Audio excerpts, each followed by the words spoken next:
le géospatial, on verra dans le chapitre suivant. Aujourd'hui, on va juste voir les trois premiers. Exemple ici, si je déclare dans mon HTML 2 paragraphes et je vais aussi déclarer dans mon script un tableau à deux valeurs et je veux rajouter, je veux pour chacun des paragraphes le remplacer par sa valeur tout court. Qu'est-ce qu'il suffit de faire select all P, hein, c'est-à-dire que pour tous les paragraphes qui existent au niveau de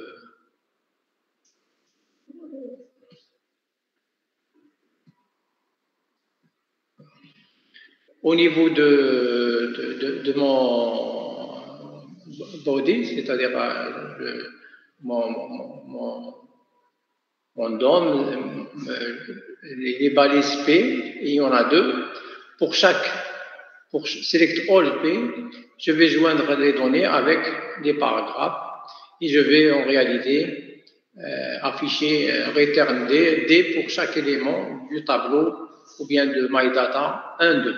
Ce qui fait que j'aurai en output la valeur 1 et 2. 1 pour chacun des paragraphes.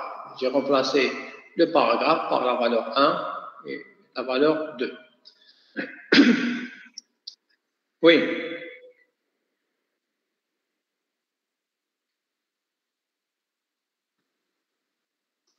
Il y a un seul. Oui, mais j'ai validé, je ne sais pas, qu'est-ce que c'est passé. J'ai validé. Bon, maintenant, je suppose que c'est bon. Alors, autre exemple, nous allons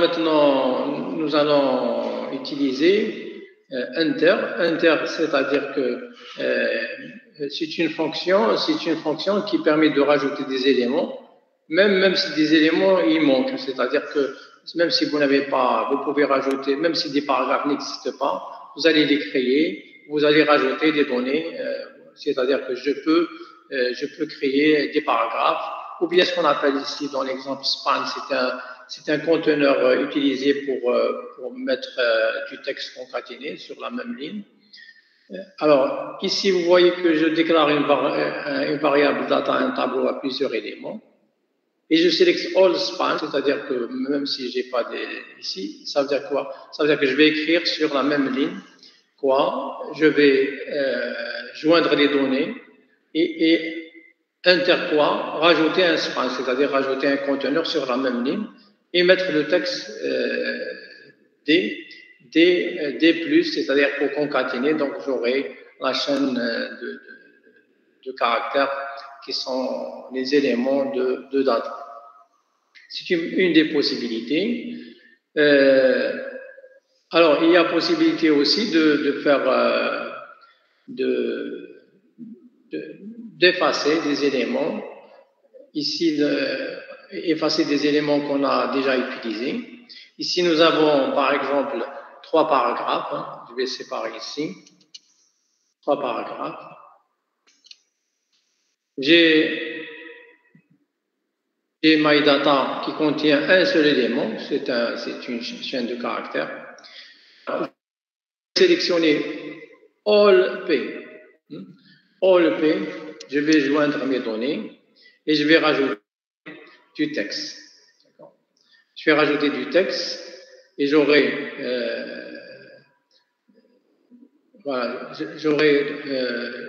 pour chaque je vais rajouter je vais retourner le D. Ensuite, je vais effacer, bien sûr, ce qui existe comme élément pour l'ensemble des éléments restants. Alors, je vais vous montrer une démo ici.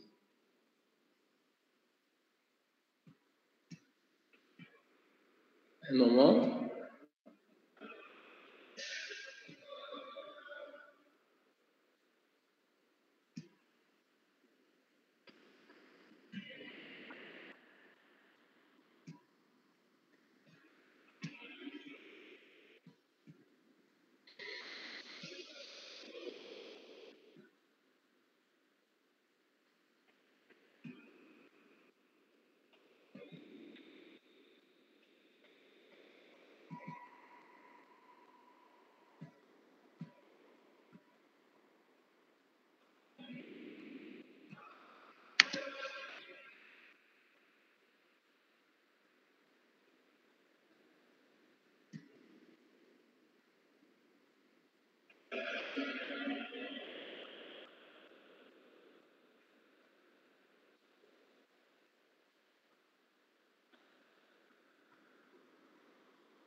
Alors, je vais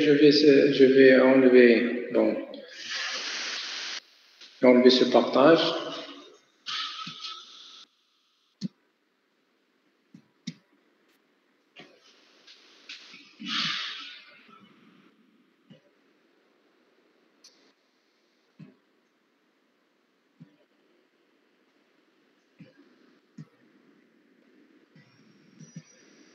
Alors, tout à l'heure, bon, je vais tout d'abord ce que vous voyez.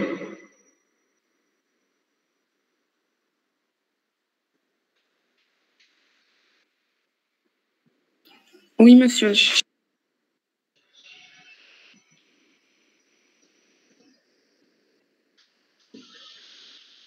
Alors,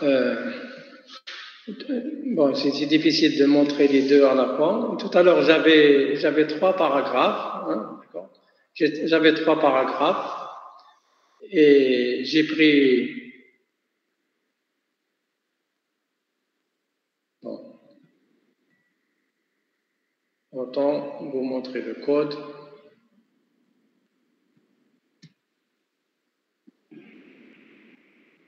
Oh, c'est pas possible. Voilà, je vais.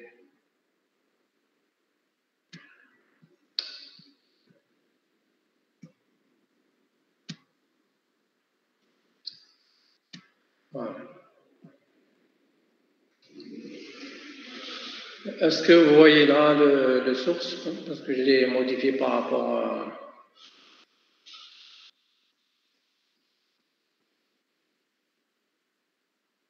Maintenant, oui. D'accord. Alors ici, qu'est-ce que j'utilise 3 paragraphes par rapport au code que j'ai dans le support de cours. J'ai rajouté ici un autre texte. Donc ça veut dire qu'ici, j'ai dans My Data, j'ai 2 éléments. Alors, Select All P, hein, vous voyez ici que je vais sélectionner tous les paragraphes. Alors, ici, qu'est-ce que j'ai comme paragraphe? J'ai le paragraphe 1, paragraphe 2, paragraphe 3. Il va joindre les données, donc il a 2. Pour chacun des paragraphes, il va retourner D, c'est-à-dire il va afficher le mot ici. Une fois qu'il a terminé, les éléments non utilisés, qu'est-ce qu'il va faire? Il va les effacer. Ça veut dire que je n'aurai en réalité pour moi, dans mes données, je n'aurai que les 2, que j'ai créé uniquement 2 paragraphes. Ça veut dire que j'aurai uniquement le premier et le deuxième. Le troisième ici, c'est une structure qui existait auparavant, elle va disparaître. Donc, je suppose que vous avez ça en tête. Hein. Je vais vous montrer maintenant l'exécution et après je vais enlever ce que j'ai rajouté, je vais faire encore l'exécution. Vous pouvez prendre une capture d'écran, comme ça vous allez suivre, si vous voulez. Je vais, pour ne pas revenir sur le code, je vais arrêter la présentation et je vais repasser vers la fenêtre. Voilà. Alors dites-moi ce que vous voyez ici. Ici, j'ai exécuté et j'ai gardé uniquement 2 paragraphes. Est-ce que vous le voyez ça? Oui. Très bien. Alors maintenant, moi, je vais enlever le TTT. Donc, bon, je ne vais pas encore visualiser, mais vous pouvez le faire vous-même. Je vais sauvegarder. C'est-à-dire, j'ai gardé uniquement un seul et je vais recharger. Vous voyez maintenant qu'il a supprimé tous les nœuds qui n'ont pas été utilisés et j'ai uniquement un seul élément. Ça, c'est pour l'utilisation. Vous allez voir ça dans les exercices, vous allez pratiquer pour vous dire que vous avez la possibilité, grosso modo, de prendre des données d'un fichier, d'un tableau, de leur joindre des éléments HTML, de mettre du contenu et d'effacer aussi des nœuds que vous n'avez pas besoin parce qu'ils sont en plus ou autre chose, avec exit.remove. Voilà, je vais continuer.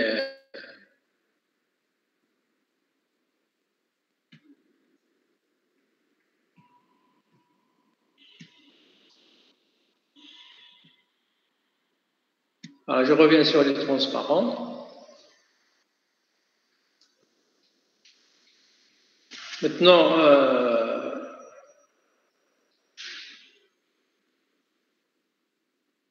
avec D3, on a vu qu'on pouvait utiliser des tableaux. Donc, je peux utiliser des tableaux et je peux accéder, sélectionner des éléments, mettre des critères.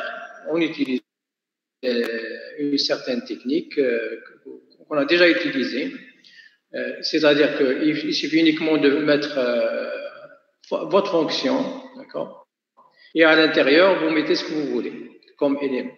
Alors, entre autres, vous avez la possibilité de faire, exemple ici, some number, qui est un tableau. Vous pouvez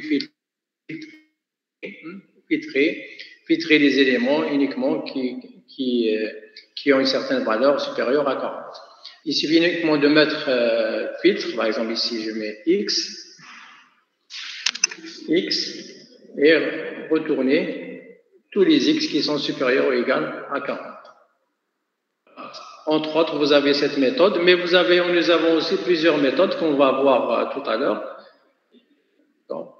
Il suffit uniquement de déclarer le tableau à l'intérieur du script. Un tableau qui peut être aussi un ensemble d'objets, comme vous voulez, vous pouvez créer ce que vous voulez à l'intérieur. Et on utilise des fonctions, fonction X. X pour moi est un élément du tableau et je peux écrire à l'intérieur ici ce que je veux. Je peux tester if X par exemple est supérieur à 40. Return X, c'est équivalent à ça. Je peux compliquer mes tests, etc.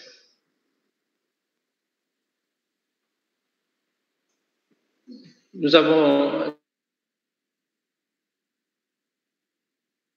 la possibilité d'utiliser les tableaux. Nous avons aussi la possibilité d'utiliser des fichiers. Ce sont des données, en réalité, qui sont des données tabulées avec un certain format. Vous connaissez déjà le format CSV. Il y a aussi le format JSON. Non, bon, je n'ai pas écrit ici. Mais vous avez des possibilités d'utiliser des données formatées, hiérarchisées, des graphes, des réseaux, des données géographiques. Ici, on va utiliser des points JSON. Donc, on va utiliser le JSON. JSON, c'est un format d'écriture des données géospatiales. Voilà, je répète, nous avons la possibilité d'utiliser des données sous forme d'un tableau.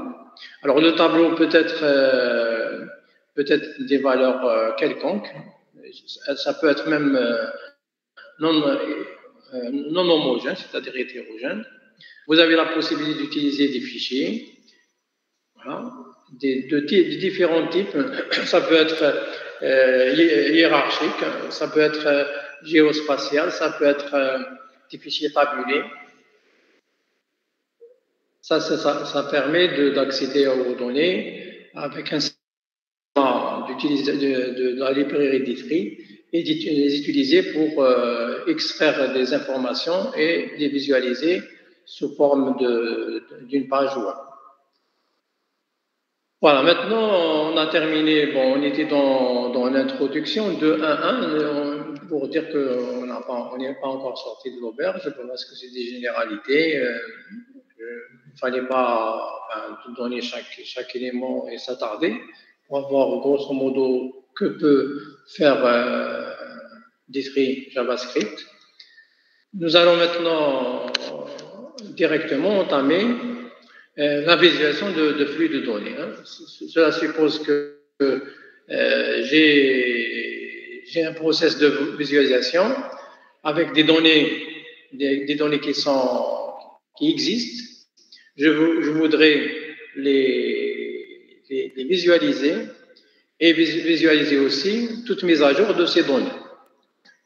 Alors, je vais charger les données, je vais les mettre en format, je vais essayer de mesurer ici, ça veut dire que je vais créer ce que je vais visualiser, ça veut dire que je veux chercher le min, max, je peux les organiser, faire des calculs, des moyennes, etc. Et créer maintenant les objets graphiques et après faire la mise à jour de ma page web et après je vais boucler à ce niveau pour voir s'il y a des mises à jour des données, refaire la même chose pour que ma page web soit mise à jour en fonction des données reçues ou mises à jour. Est-ce que vous êtes toujours... Oui. Oui? Ah d'accord. C'est pour l'accès, d'accord. Comment? Je n'ai pas entendu.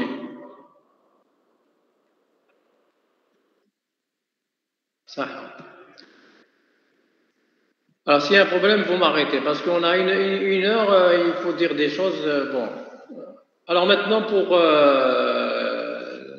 la donnée, j'ai dit tout à l'heure qu'elle peut être sous différents formats. Surtout, ce sont des fichiers CSV, les datasets qu'on va utiliser ou bien que vous allez utiliser sont souvent de format CSV ou bien JSON ou bien XML. XML, c'est un fichier avec des balises comme HTML, sauf que les balises peuvent être de votre choix. On n'est pas contraint d'utiliser des balises bien spécifiques. Pour lire les fichiers, il suffit uniquement d'utiliser la méthode d3.csv et à l'intérieur, on va récupérer la data et on va appliquer une fonction pour traiter la data. De la même façon pour d3 JSON ou d3 XML. À titre d'exemple, vous voyez ici, dans cette ligne, d3.csv, city.csv, donc je vais lire le fichier city.csv, fonction data, qu'est-ce que je vais faire? Je vais afficher sur la console la data. Mais en réalité, ici, pour chaque ligne, data ici, j'aurai toutes les lignes. Après, pour chaque ligne, je vais utiliser ce que je veux comme traitement. Voilà, la syntaxe, c'est d3, le nom du fichier, virgule, fonction, data pour moi, bon, je peux mettre ici un grand X. On ne peut pas dire que data, ça veut dire les données. Hein. La même chose pour d3 JSON, c'est la même syntaxe. Si je prends le fichier tweet.json, fonction data, ici je mets une écriture sur la console. Voilà. Maintenant, que signifie X? Ici, X, c'est quoi? Vous avez un temps avec l'ensemble des données. Ici, vous aurez première ligne, deuxième ligne, donc vous aurez un objet de cette forme. Bon, je pourrais vous faire une démo. La même chose pour JSON, vous avez un objet de cette forme. Vous avez toutes les lignes, toutes les données qui sont... Enfin, ici, ce n'est pas des lignes, mais en réalité, c'est un objet qui est composé par plusieurs éléments. Ça peut être un pays qui a un département, c'est des régions, etc., etc. Voilà. Ça, c'est pour vous dire qu'est-ce que je peux avoir comme données juste après la lecture d'un fichier CSV. Je vais... peut-être que je vais vous faire pour être un peu plus clair.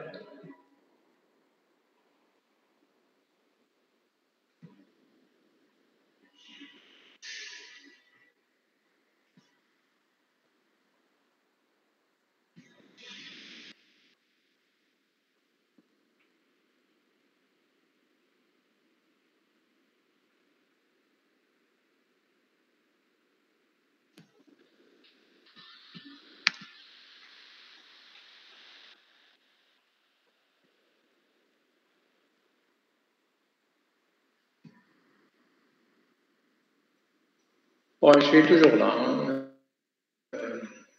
Alors, c'est pas ça. Démontrant.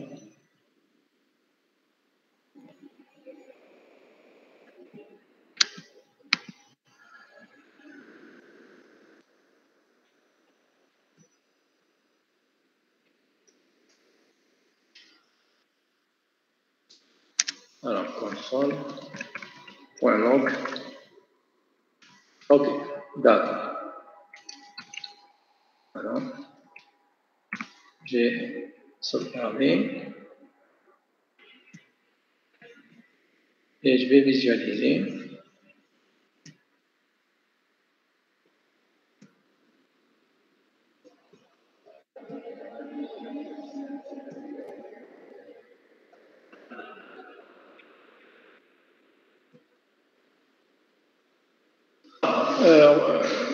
Alors, tout d'abord, je vais maintenant, pour être bien sûr ici publiquement, bon, on va comprendre des choses d'abord. Alors, je vais vous montrer quelque chose. Voilà. Voilà. Alors, dites-moi, est-ce que vous voyez le fichier HTML? Est-ce que vous le voyez? Oui. Oui, très bien. Alors, ne regardez pas en haut, regardez ici. Vous voyez ici, qu'est-ce que je fais? D3 CSV, qu'est-ce que je fais? Je vais lire mon fichier city.csv. Bon, ici, data, ça c'est une écriture, normalement vous connaissez. Au lieu de mettre fonction data, on peut écrire tout court comme ça. Fonction data, et je fais à l'intérieur. Alors, ici, qu'est-ce que je vais faire? Je vais faire console data, c'est-à-dire que je vais récupérer data. Alors, j'ai dit que data, ce sera pour moi un ensemble d'éléments qui sont dans le fichier CSV. Un objet qui va contenir l'ensemble des données. Bon. Est-ce que c'est bon ici? Bon, le reste, ne vous voyez pas, ça, c'est les fonctions qu'on va voir tout à l'heure pour le calcul de min, max, etc. Alors, je vais vous montrer maintenant, si vous voyez ce fichier-là. Est-ce que vous le voyez? Je ne sais pas si c'est visible ou non. Voilà, CSV, voilà. Ici, vous voyez qu'il y a 19 lignes. La première, c'est la liste des champs. Donc, j'ai 18 éléments. Cela veut dire que maintenant, quand le district demande de visualiser, il va lire, on va récupérer toutes ces données, on va voir. Donc, je vais arrêter le partage et je vais partager ma démo. Voilà. Ici, qu'est-ce que j'ai fait? Regardez bien. Bon, je vais actualiser. C'est démo 3. Hein. Je vais vous l'envoyer de toute façon. Vous voyez qu'est-ce qu'il a affiché? Bon, ça, c'est des min, max, etc. Qu'est-ce que j'ai fait dans mon code? Ça, pour le moment, on ne regarde pas. Voici ce qu'il a affiché. Vous voyez? City, la première ligne. Bon, c'est un objet avec les différents champs. D'accord? Voilà. Monsieur? Oui? Je ne sais pas si les autres aussi ne voient pas, mais l'écran est tout blanc. Vous ne voyez pas? Non. Non, je vais refaire le partage.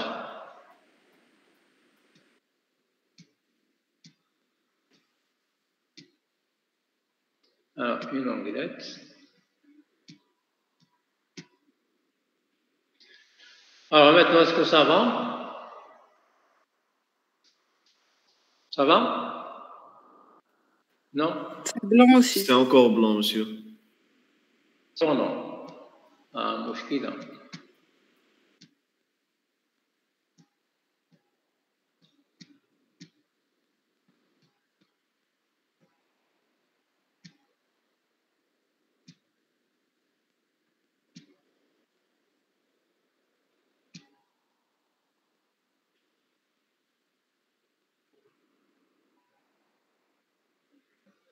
Et maintenant?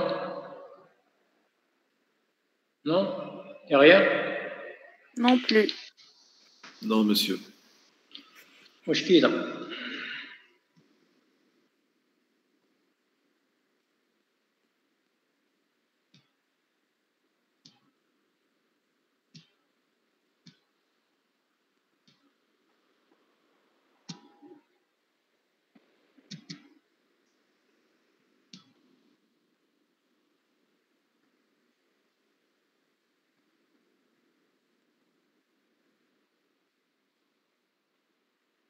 Non.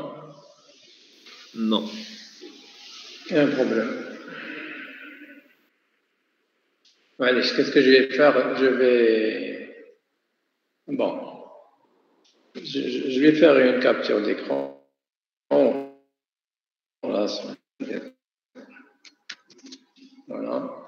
Je vais arrêter ça. Mais après, je vais vous donner le code, vous faites le test vous-même. Je vais partager les PowerPoint et je vais...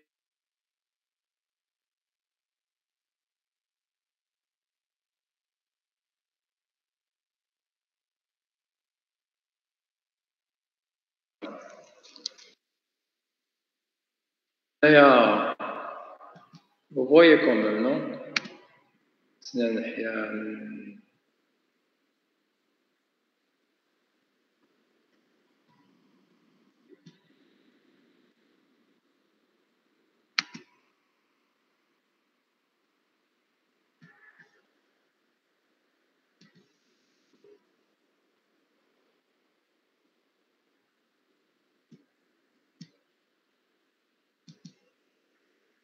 Est-ce que vous voyez là?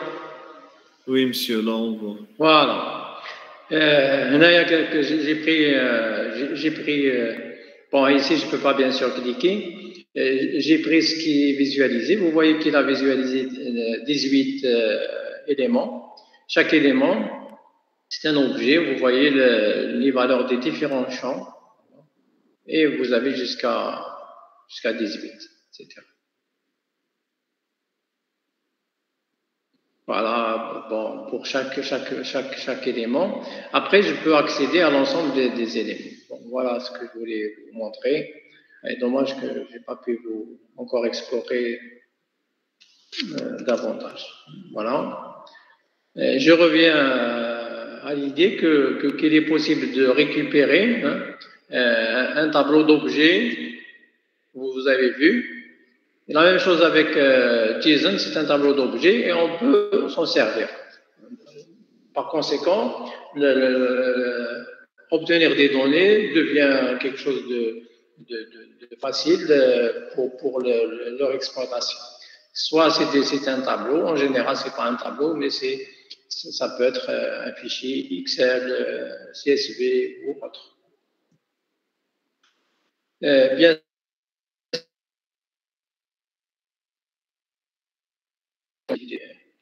Alors, ce qui est intéressant, vous savez bien, on a anticipé sur le changement d'échelle la fois passée, je vous ai montré. En réalité, les données qu'on peut avoir sur un fichier sont de différentes grandeurs. Ça peut être des millions, des milliards, de très petites valeurs. Et pour les visualiser sur l'écran, on a un espace, par exemple, de 400 pixels sur les X, 400 sur les Y. On voudrait bien ramener toutes ces valeurs à l'intérieur de cet espace et on est forcé de faire un changement d'échelle. Desri vous permet de faire ce changement d'échelle en essayant qu'est-ce qu'on va faire? L'idée c'est quoi? C'est de chercher le minimum des valeurs, chercher le maximum des valeurs et exemple, le minimum c'est A, maximum c'est B. Et nous avons l'espace, notre espace est de 0 jusqu'à 400. On va dire à Desri, dorénavant, il faut faire toujours un changement d'échelle de ce domaine A, B vers 0, 400. Ou bien un espace, ça peut être 10, 400, autre chose. Comme ça, si on récupère une valeur du fichier CSV ou d'un tableau, il suffit uniquement d'appeler notre changement d'échelle, c'est une variable qu'on verra, et on aura une transformation, une nouvelle valeur qui sera prise en compte pour le dessin d'un attribut, d'un point, d'un cercle, etc., comme positionnement. Voilà la philosophie, c'est le changement d'échelle. Ici, vous avez les domaines et ça, c'est le rang des valeurs à visualiser. Pour cela, nous avons différents types de changement d'échelle. Ça peut être linéaire. Hein. Linéaire, ce qu'on connaît, hein, linéaire, c'est vous avez un domaine, ici nous avons ces valeurs, et ça c'est l'output ou bien le rang sur lequel on va dessiner. C'est-à-dire que de cette valeur jusqu'à celle-ci, ici 500 000 correspondra à 0, 113 millions vont correspondre à 500, et à l'intérieur, nous aurons bien sûr, toute valeur, elle aura une position entre 0 et 500. Ici, c'est des exemples, vous avez ça dans les codes. Alors, si je veux faire l'inverse, c'est-à-dire je peux prendre une valeur de mon scale, de mon champ de visualisation, je peux faire l'inverse et retrouver la valeur dans le domaine initial. Je vais pas vous faire la démo, bon, après vous allez la voir vous-même. Il y a aussi la possibilité de faire ce qu'on appelle quantile, c'est-à-dire qu'au lieu d'utiliser un changement d'échelle linéaire, on va utiliser un changement d'échelle quantitatif. Bon, ça veut dire que c'est un cluster. On va dire que nous avons des valeurs, c'est un ensemble de valeurs. Exemple, vous avez ici, ça peut être des couleurs, ça peut être n'importe quoi. Donc, c'est un ensemble d'éléments. On demande à Defri de prendre ces éléments et de leur faire une correspondance en 3, 4 valeurs, etc. Et lui, il va s'arranger pour faire un cluster des valeurs en fonction de leur nombre ou bien en fonction de leur valeur, etc. Et vous aurez un range, pardon, 3 éléments et non pas, c'est pas linéaire, c'est quantitatif. Ça peut être intéressant pour les couleurs. Hein. Exemple, vous avez des valeurs, vous leur associez une couleur marron foncé, etc. Ça apparaîtra au niveau de... On va utiliser surtout ça dans la visualisation de données géospatiales. On utilisera souvent cet élément pour associer, par exemple, des couleurs. Alors maintenant D3, il offre des éléments pour pouvoir calculer max. Il a des librairies ou bien la moyenne. Il suffit uniquement de dire D3.min, entre parenthèses, vous faites la fonction return votre tableau ou bien votre fichier, on cherche la donnée et on récupère, on fait return la valeur tout court. Donc ici, vous avez la donnée, il va vous retourner, on lui donne X, il va nous retourner return X, c'est D3 min. D3 max, il va vous retourner le max. D3 la moyenne, il va vous retourner aussi la moyenne. Et pour le fichier CSV, je peux prendre un fichier CSV, la même chose. Ici, vous appliquez des traits pour chaque élément. Il va vous retourner l'ensemble des éléments d'un champ donné.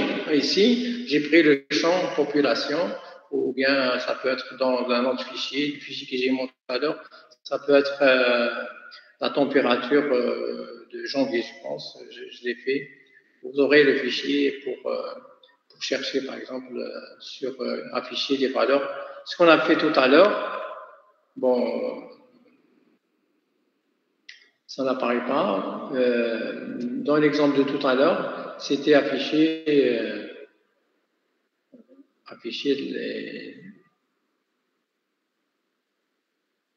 la température.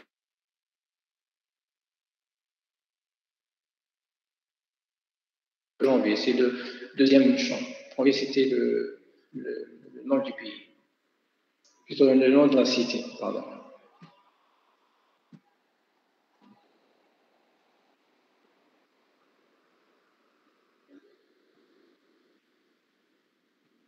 Voilà. Jusqu'ici, est-ce que vous avez des questions? Je vais essayer de revoir. Je vais vous montrer parce que je vais faire une tentative de partage pour vous montrer sur Minmax si j'arrive à le faire.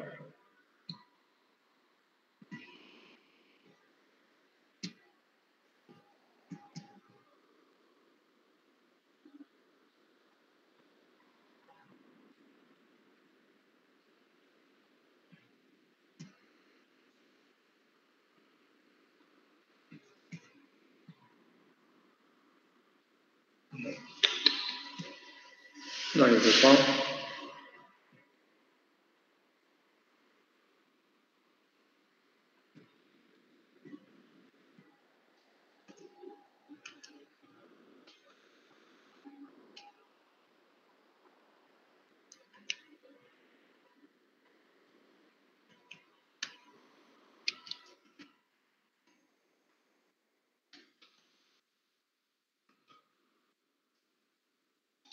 Bon, dommage, je n'arrive pas. Alors, je reviens sur. Est-ce qu'il y a des questions jusqu'ici? Alors maintenant, on va voir. On va revenir à nos.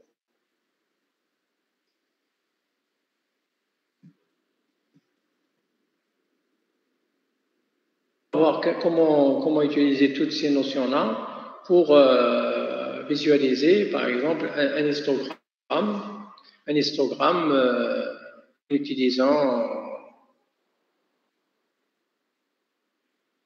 utilisant ce qu'on appelle des barres, c'est-à-dire une division.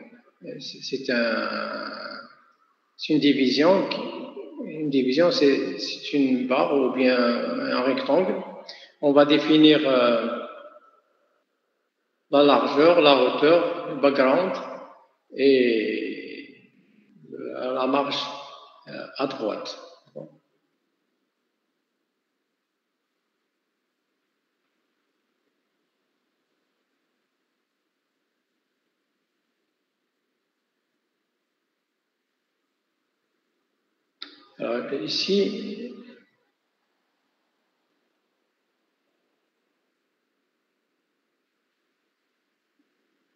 Alors ici, vous voyez, je vais agrandir ça.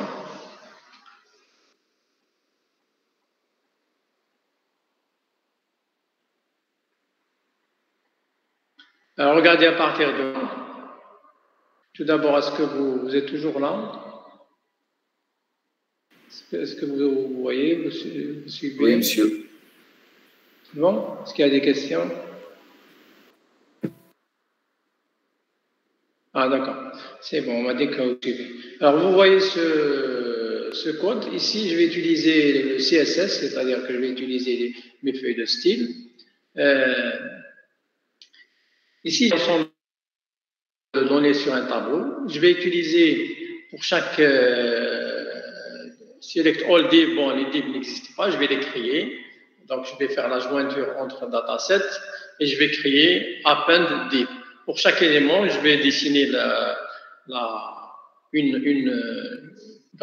une barre, si vous voulez, avec la hauteur. Ici, la hauteur, ce n'est plus bien sûr la hauteur qui est définie ici, mais ce sera d fois 5, c'est-à-dire que je vais multiplier ici, chaque fois je vais multiplier par 5, donc vous aurez une certaine hauteur. Et la largeur, bien sûr, la largeur, elle reste comme définie précédemment. Ça, j'utilise bien sûr le CSS, mais en réalité, on peut ne pas utiliser ça. Ici, ça, vous avez le même résultat en utilisant d'autres données. Alors, je vais aller vers directement.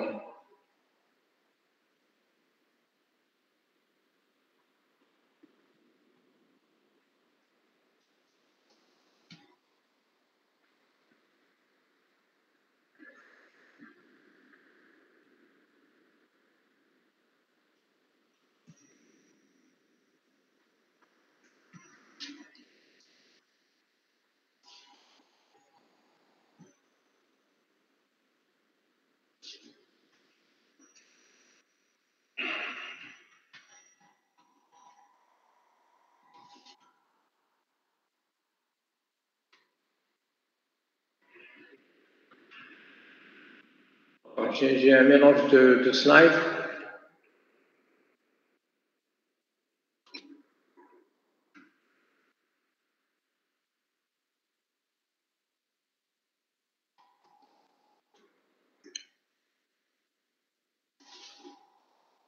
Alors ici, vous avez, bon, je vais pas déplacer des slides étant leur positionnement. Alors vous avez ici une autre possibilité. Ici, on va générer des nombres d'une façon aléatoire. Donc ici, mon dataset, c'est un nombre, ce sont des nombres allant donc ce sont des valeurs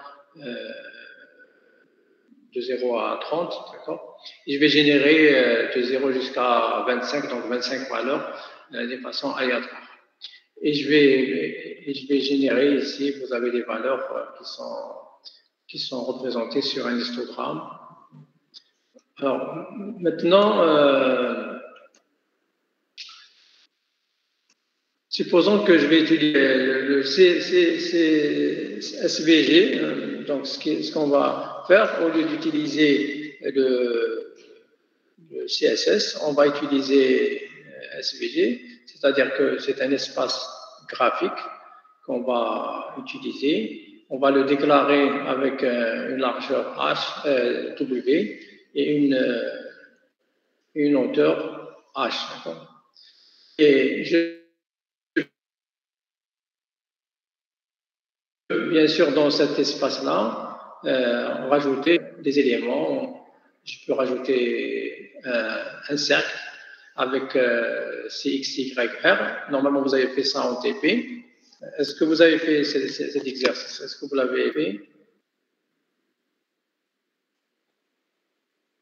Toujours là? Oui, ah, très bien.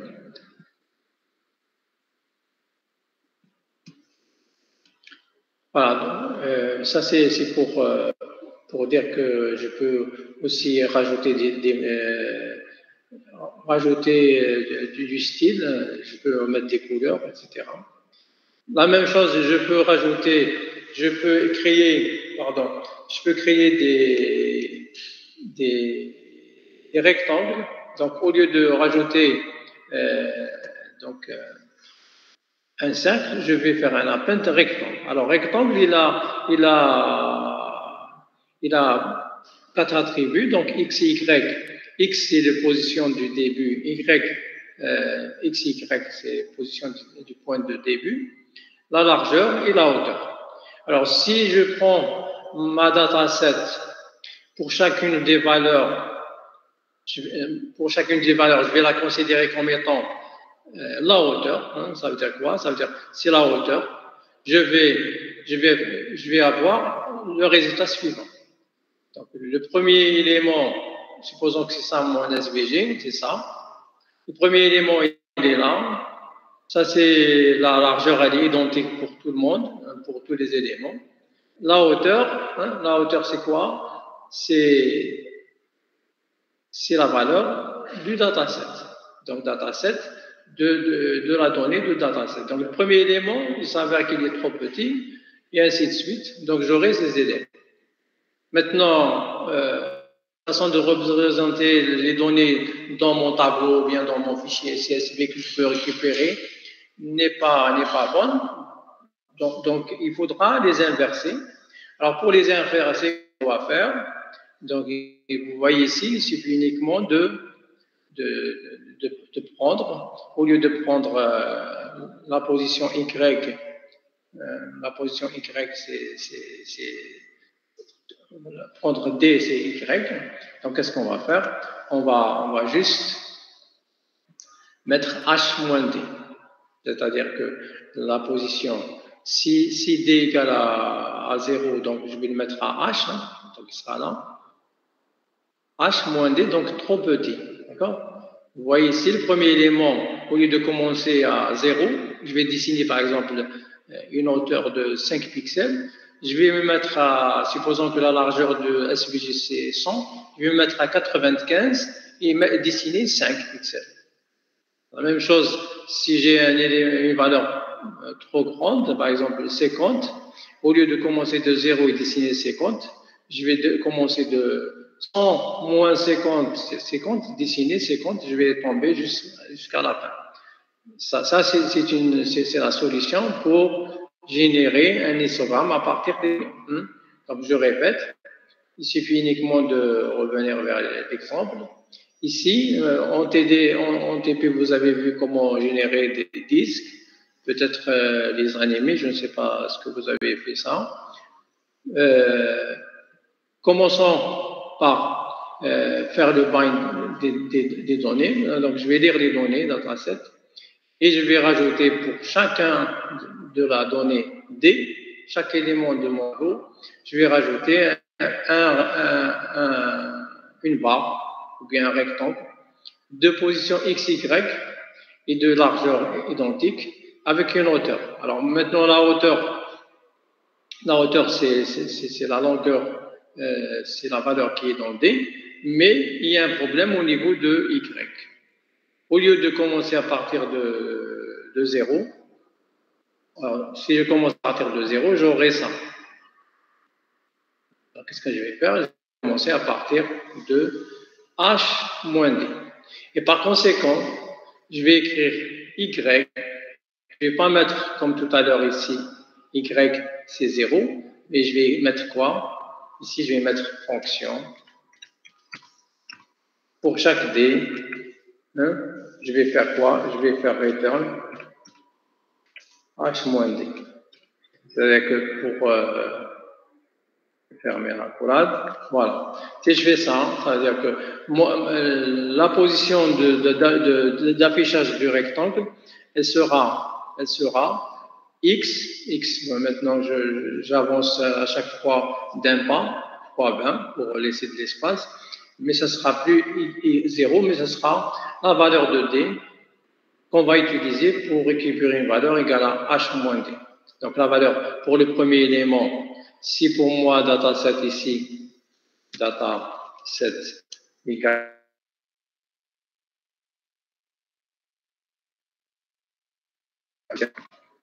si par exemple j'ai mon W, mon H, SVG 400, par exemple, ça veut dire que ici, le premier élément, Y du premier élément, c'est quoi? Ce sera 400 moins 5, égale à 395. Donc ici, je vais dessiner quoi? Je vais dessiner à partir de là. 395, je vais dessiner 5 et hop, j'ai la bonne position. Et voilà. Maintenant le prochain x, c'est x plus 20. Prochain, ici, vous voyez dans la boucle que qu'est-ce que je vais faire? X, c'est quoi? Ici, I, je vais mettre J, etc. C'est un indice. Mais je ne déclare pas, c'est pas comme, pour dire ça, c'est une itération. Et si vous faites un console log, hein, si vous faites par exemple console log, vous allez voir que c'est 1, etc. Console log. De I, vous allez voir 0, etc. Voilà. J'espère que ça a été clair. Alors, vous aurez des programmes, comment générer et rajouter du style. Hein. Ici, c'est noir par défaut. Après, je peux rajouter des couleurs qui vont en fonction de X hein, ou de 2D. Donc, plus la valeur elle est grande, c'est plus clair, etc., etc. Est-ce que vous êtes là ou là vous êtes... ça va? Oui, monsieur. Oui, monsieur. Est-ce qu'il y a des questions?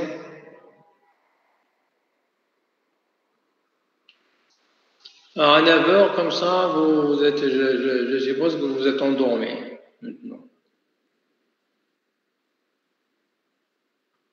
N'est-ce pas? Il n'y a que 16 étudiants, c'est pas du tout joli. 16 étudiants, c'est-à-dire que sur 46, moins 16, ça fait 30 qui dorment. Dorment avec eux, voilà. Est-ce qu'il y a des questions? Non.